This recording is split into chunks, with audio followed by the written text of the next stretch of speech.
Okey, Dr. Sori. Ya, Okey, mitos yang saya dengar pasal resdung, ya, ya. letak bawang putih dekat hidung, Mhm. keluar api hingus. Dia kata clear. Itu boleh ke trik resdung? Actually, yang masuk bawang ke garlic ke apa-apa, bukan garlic saja, tapi mana-mana barang Mhm. yang boleh buat hidung kita macam irritate, Okey. macam kacau hidung dia, dia memang respon dia lah untuk keluarkan hingus. Mhm. Contoh, jika pasir masuk dalam mata, Mhm. apa badan kita buat? Dia keluarkan Oh, air mata. air mata Mhm. untuk satu cara untuk Oh, macam bersihkan keluarkan. Yes. keluarkannya. Okey. So sama macam itu, jika sesuatu barang foreign yang masuk dalam hidung, right, pada bawang ke, garlic ke, but because dia ada chemical yang boleh irritate atau mengganggu hidung, so respon badan kita ialah dia keluarkan hingus. Ya. Yeah. Okey, betul juga. So bila hingus itu keluar, Mhm. ramai orang puas tengok, betul lah hingus keluar, so ada restung. So itu actually merupakan proses normal. Macam you pergi minum tom yum soup yang panas, hidung pun berair, right? Betul, betul, betul. Sama Logik, macam logik. itu. Tapi tak lega ke resdung, betul? Uh, because dia sudah keluarkan semua hingus, hidung sudah macam clear, kita pun rasa Rasa lega. Tapi datang balik. Yes. Hmm. Tapi itu tidak menyelesaikan masalah root problem dia lah. Okey. Ini just bagi symptom relief. Symptom relief. Okey, Dr. Sony. Ya.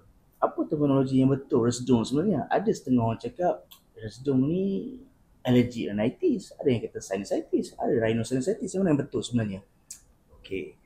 So, yang biasanya orang yang mengadu, misalnya dia bangun pagi, dia bersin 3-4 kali because dia kena sejuk ke, atau dia kena habuk, atau setengah orang sensitif kepada makanan pun. So itu merupakan biasanya allergic rhinitis. Okey. Alright? Kadang-kadang kena bulu kucing ke pun dia bersin. Okay. Now, allergic rhinitis merupakan satu golongan hidung berair bersin. Sinusitis atau resdung merupakan ada lendir kuning jangkitan di rongga sinus kita. And if you tengok gambar, dia macam ini. Semua rongga sinus penuh dengan lendir. Dan kenapa dia jadi macam ini? Ada banyak sebab. Biasanya saluran ini dah sempit, dah menutup. So lendir tak boleh keluar. Ini dari punca inflamasi ke, alahan ke, jangkitan semua. Alright. So dalam masa yang lama jika ini tak dirawatkan, yes, then dia buat sakit kepala, dia bau hilang, kadang-kadang ada kaitan dengan polip juga yang tumbuh dalam hidung. Okey, faham. Okay. Dan orang tanya, macam mana kita nak tahu adakah ini alahan ke atau ini jangkitan resdung? Now, kadang-kadang susah nak asingkan dia because dia ada overlap, right? But alahan biasanya bangun pagi bersin, lendir dia jernih, dia tak pekat, dia bersin saja and then after some time dia hilang. Okey.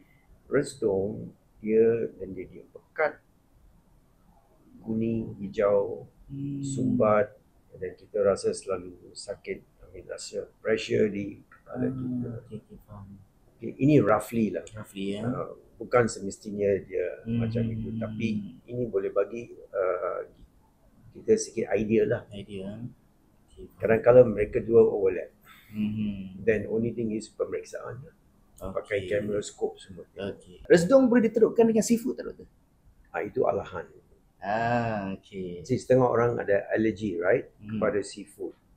So bila dia kena makan seafood tu, ada allergen dalam, dia buat hidung kita bersin, selsema, sumbat. So jika orang itu ada tendensi untuk alahan kuat ke, then ini boleh progress jadi resdung kita jika kita tak rawatkan alahan Faham, itu. faham. Okey, baik. Tak semestinya lah. Ada juga orang resdung tanpa alahan. Yes. Okay. Misalnya, let's say you kena sakit gigi di belakang, jangkitan naik ke betul juga. rongga sinus. So itu boleh buat resdung.